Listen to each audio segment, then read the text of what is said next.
While not unexpected, the University of Louisville will enter the NCAA tournament without one of their key pieces of a roster that spent a good amount of NIL money trying to get a star freshman to lead them to their first victory in the NCAA tournament since 2017.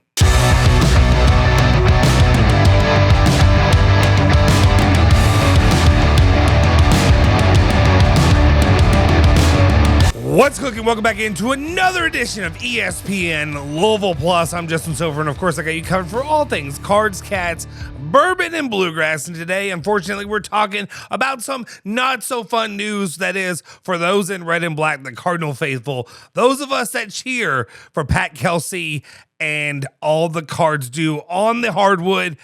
Now we have news coming out, breaking, if you will, this morning from, of course, who be breaking this news? Who do you expect to break this news coming from the University of Louisville, coming from the college basketball program that is local in the city of Louisville, other than Jeff Goodman? It couldn't be anybody local in the news reporting this, but Jeff Goodman, I guess, was one of the first ones to have it, but they put out their release as well, breaking, saying that Louisville is expected to be without Mikel Brown Jr. because of a back issue this week. Source told Field of 68 as the Cardinals go in and play South Florida tomorrow, which will be somewhat of a daunting task. I know a lot of people are picking the upset for Louisville to fall against South Florida in a team that kind of emulates a game similarly to what Louisville does. I'm not really going to get too much into the game as it is because I kind of expect Pat Kelsey to go out there and get the win. One of the things that he kind of does is against teams that are, I don't want to say mid, but like better mid teams without, without Hall of Fame head coaches. He goes out there and kind of gets the job done.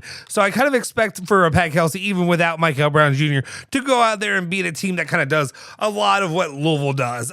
If Louisville is a poor man's Louisville currently, then I would say that they do things that a poverty version of Louisville is able to do right now. The reason I say that Louisville is a poor man's version of Louisville, because they're without their star player, without Mikel Brown Jr., a guy who was trying to make them transcendent, a guy where we saw multiple times this season where when they were without him for that first race, they went like, I think 6 and 7, winning 6 out of 13 games, while they had a much better record with him. First off, though, let's go ahead and get into some of the comments that Pat Kelsey had today when asked about what is happening with Mikel Brown Jr. Is he fully out for both games this week, and just kind of what he had to say regarding his 5-star player. The question that I'm sure you're anticipating, we talked to Mikel in the locker room. He said definitely not game 1. He sounded like he didn't want to rule out game 2.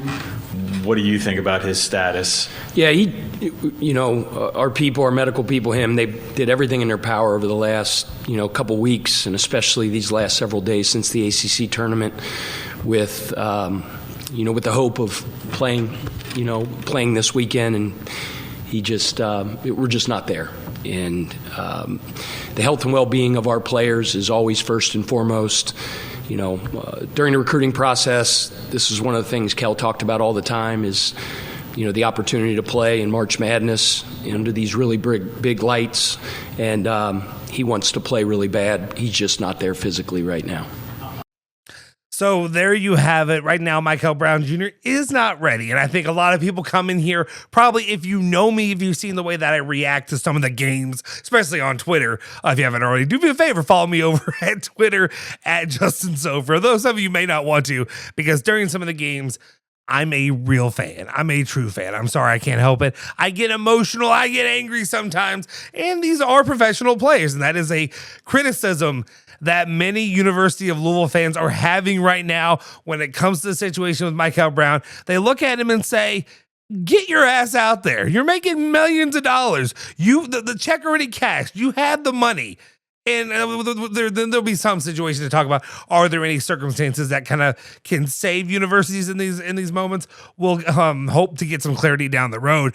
But right now, it's like with expectations, you've been paid a large sum of money with given some guarantees that Louisville is going to have a player outside of, clear evidence that they're not able to play. And then we look at what happened earlier this morning where our own Drew Diener is courtside with the Louisville Cardinals, watching them get up shots and who was right in front of him, clear as day in front of him, is number 0, Mikel Brown Jr., putting up threes, draining them, and not looking worse for wear. And I get it. It's, it ain't the same going out there and playing a whole game against top tier college athletes. A lot of these college athletes, grown men at this point, because you stay in the game much longer and you're banging down low, banging with guys who can, put you on your back. And this is not a situation that Mikel Brown Jr. seems to be able to put any stress on right now, if you will. That being said, I think a lot of people are frustrated.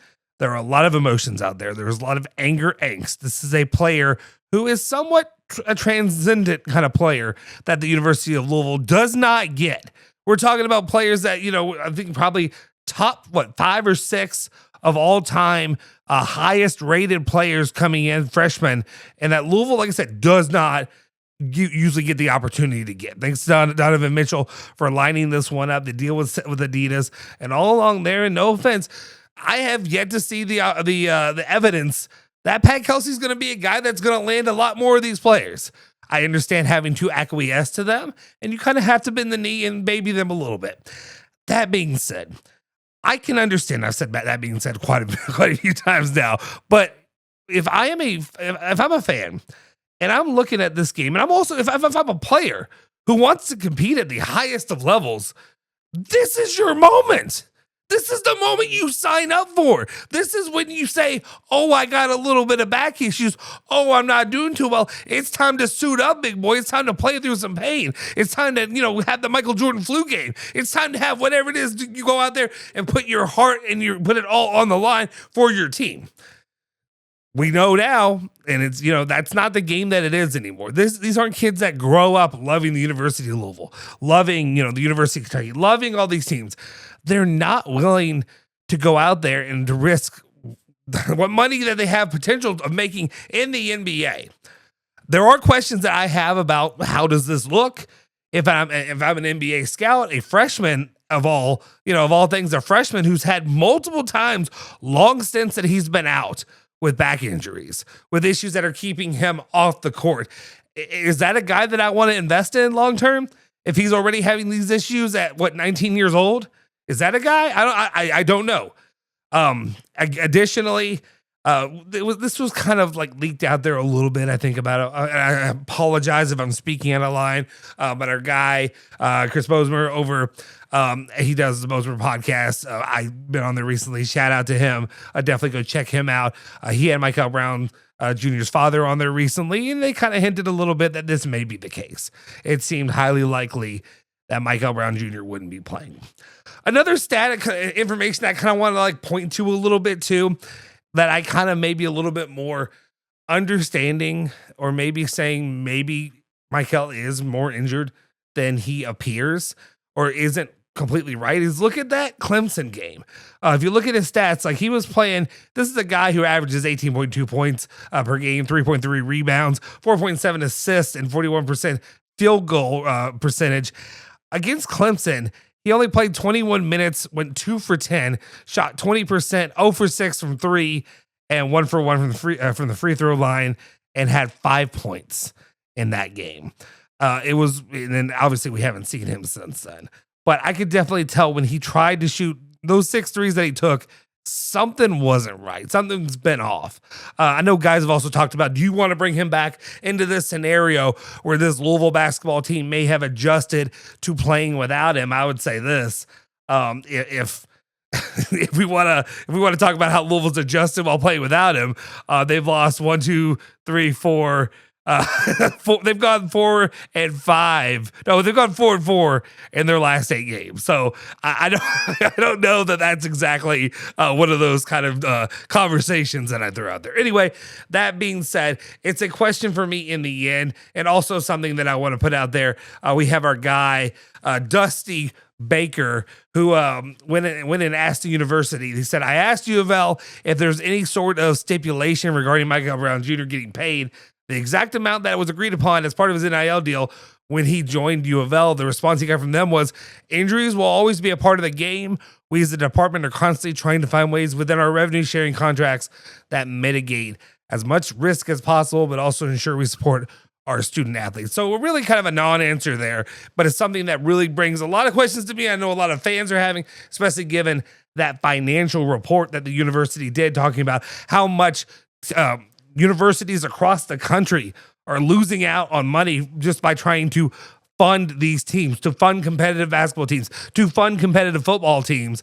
And when you have that money and you're just wasting it on players who are just not playing, it's not a good look. It's not sustainable. And I would hope that they would have some kind of mitigation or some kind of agreement that if you're not playing NCAA tournament, you don't get so much of that money. And that is something that I think is important moving forward. That being said, it is what it is. I'm sorry, Pat. This is the hand you've been drawn, I guess. It's time to suit up. Look at the back of your bubblegum card, and it's time to go prove that you can win a NCAA tournament game. Even if it's without Mikel Brown, you've got plenty of guys who are supposed to be able to be big-time shooters. Isaac McNeely, poke him with a stick, wake him up, give him a shot of something in the ass, whatever it takes. Win this game and find a way to get the job done and get Louisville to the round, or to the Sweet 16, but at least to the round of 32. But it'll be a lot of discussions that are going to be had if for some reason Louisville goes 0-1 and ends their season against South Florida. I don't see it being a positive scenario that we can really walk away from. Guys, let me know your thoughts and comments in the comment section down below. What's your opinion on the whole situation? Mikel Brown Jr. not playing for the University of Louisville. A lot of drama there. Will the Cards be able to get a win without his services? And what's your opinion on Pat Kelsey if they fail to get the dub tomorrow? We'll keep you covered every step of the way. Make sure you follow us at ESPN Louisville. Make sure you subscribe to this channel, like the video, and of course follow us ESPN 680 and 93.9 The Ville. All of our other social medias, Facebook, Twitter, all of that good, Instagram. We've got you covered with reels and all kinds of stuff there as well. Of course, we'll have you covered with all the content coming out from the games that'll be starting this weekend. Do me a favor, hit the like button, subscribe to the YouTube channel, and you can follow me at Justin Soforo on Twitter as well. I'll see you guys next time. Go Cards, Pat Kelsey. Let's get this dub.